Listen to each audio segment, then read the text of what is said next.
Hi, and thanks for logging on to the Daily DVAR. And here's a brand new halacha for you, and it's for Wednesday, the 12th day of February. Here we go. Today, a halacha about the reading of the Torah, and specifically what the Baal Koreh has to do correctly. One of the many things you should understand this is that Torah shebiksav, the written Torah, that's pretty much everything from the beginning of Chumash till the end of Tanakh.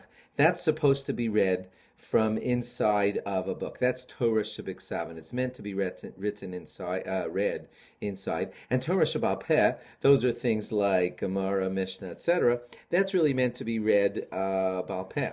Although we do now read, of course, Torah shebal peh in books and Gemaras, and that's been instituted since about almost 2,000 years ago when Rabbi Yehuda Hanassi decided that for us because, well, there was fear that Torah would be forgotten, at least the Torah Shebal Peh would be forgotten. But back to Torah Shebiksav. So when you read the Torah reading, here's going to be the crux of our halacha today. The halacha is that the Torah reading must be read out of the writing of the Torah.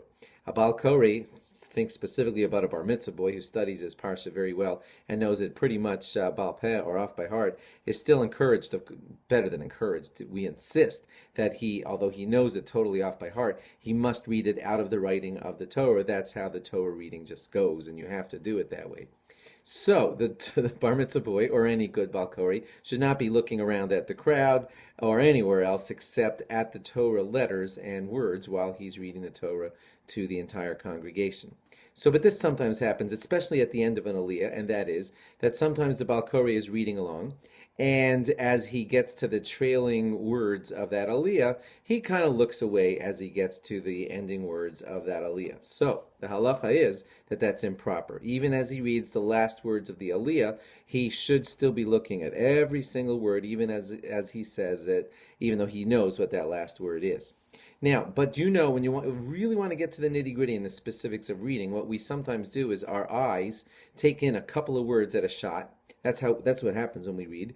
And speed readers even learn to increase how many words they take in at a shot, but our eyes often look at more than one word at a time. So what happens if the Baal Koreh looks at about 4 words at the end of that sentence? He has just seen all 4 words, and then he trails off and looks away as he reads the last word of the aliyah, and he saw the last word of the aliyah. Just he saw it 2 seconds ago, and then his mouth ends up enunciating it about 2 seconds later. Is that okay? Well, guess what? It's a machlokas. Rav Shlomo Zalman Auerbach said that it was okay, and that's totally fine.